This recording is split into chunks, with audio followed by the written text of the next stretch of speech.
Yet in the Gary V type, it's like Gary V wants you to get out there and bleed through your eyeballs. And like, that's the type of guy he wants to invest in. That's a New York mentality. Yet maybe Hmm. you're a Brampton or Torontonian or Canadian hustler.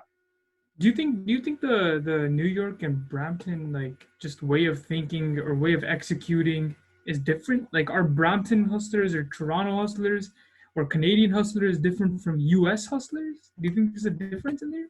Or are all Definite. hustlers just one own cult of people just trying to make it? No, I think if you go and you spend some time in New York, New Yorkers have a big chip on their shoulder. Like they really do. Yeah. I do think Torontonians have a mentality that Toronto's the center of the universe. Yet take New York and multiply the Canadian or Torontonian mindset and double it or five times it or 10 times it, because the people in New York tend to have a big chip on their shoulder. They really do. They talk about New York as the best. Yet that's very American. Like they're number one at everything. Yet these days, the number one things are shootings, COVID deaths, uh, idiots. They're leading in areas that isn't necessarily a great thing these days. Yeah, yeah. I think like what do you think about Gary V, however? You mentioned Gary V. Like you know how he has a very aggressive approach to anything in life. Like, if you're gonna do it, work 20 hours a day, nonstop for like 10 years, 15 years, and just never even look outside the window. Like, what do you think about that message? I just like to Well, have your take, like, the boomers take when I on the was in my Gary V 20s, message. working 16, 17 hours a day, it's what I wanted. I wanted to be in finance. I wanted to get a great job. I wanted to make lots of money. And so I did whatever it took, and that's what I did. And am I proud of it now? Well, I am, because there was an earning of some stripes to do that. Did it cause me some real major health issues? Yes, it did. Did it Oh. cause me to potentially even commit suicide? Yes, it did, when I was 27. So the Gary V approach of kill or be killed, or bleed through your eyeballs, it is a mentality that tends to be in the 20s. It really is. If you want to become a top consultant for Price Waterhouse or Accenture, you're expected to work 70, 90 hours a week. Yeah, absolutely. I've actually talked to people who worked in big box consulting firms like Bain and Company and McKinsey type people, and yeah, they work a lot of hours. So I mean, like you mentioned, with the Gary V approach of just never doing anything other than like just what you want to do and to make it and do only that and just forget everything else. You mentioned that you had some mental health issues along the way and you had some struggles uh, trying to hustle like that in your 20s. What are some of the things that you faced? Because that's very interesting to me as a 20-year-old who is getting into that rhythm of do whatever it takes, want to go get it, feels like you can get it all. I mean, Well, I what are guess some of the struggles that you went to? the idea that you can be so balanced when you're in your 20s. No, if you want something, you got to be at the top of the heap. So you put in the long hours, you do the extra works, you take on the extra projects, and you're work, and you're focused on getting results. And if you you have a reputation of getting results, people want to do stuff. They're going to give you more stuff, so you become even busier. And so you either going to have a breakthrough or a breakdown.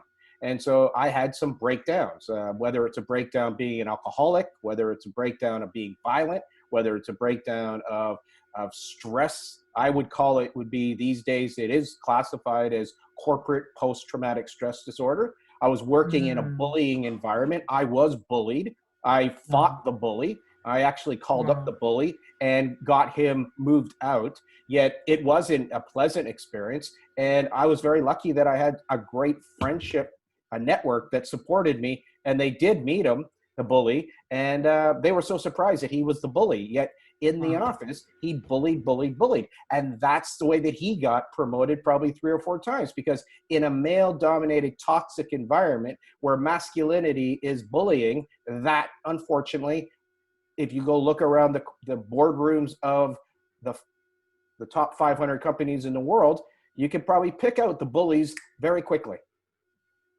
Yeah, I really want to come back to this bullying and mental health topic, but before we move on, right? Do you think Gary Vee's message is something that youngsters or hustlers or people who really want to achieve success should listen to, or is it something that they should? Is there a certain part of it that they should take and apply for themselves?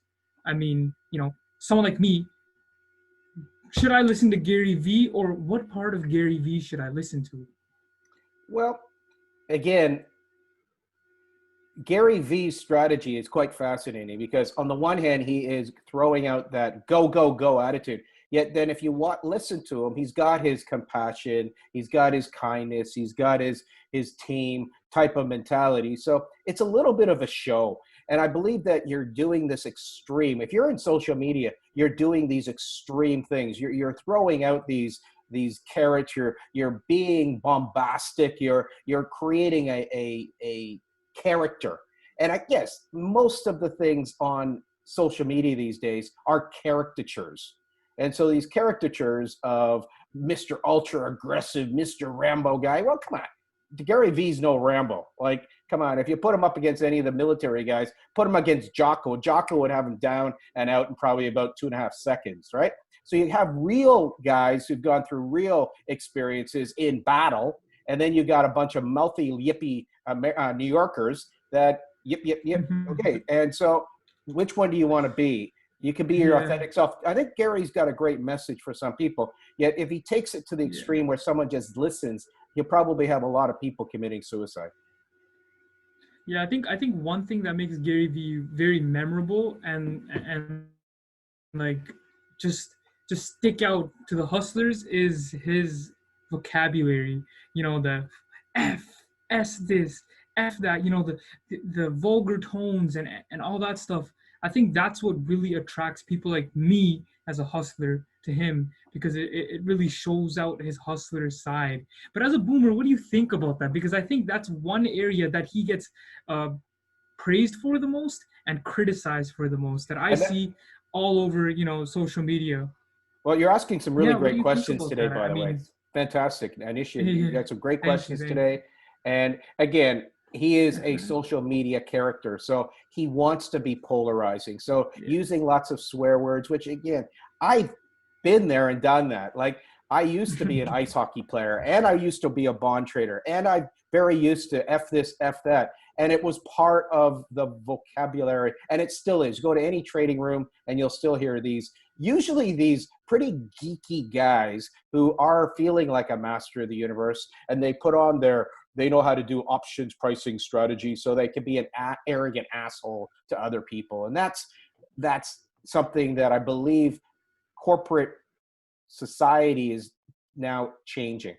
I don't believe that you could be that type of person at that type of toxicity in a corporate environment right now. Now, if Gary is doing it because that's a show, yet if you went to his office and you saw a bunch of people running around ranting F this, F that, I think he would actually step up and probably say something to them.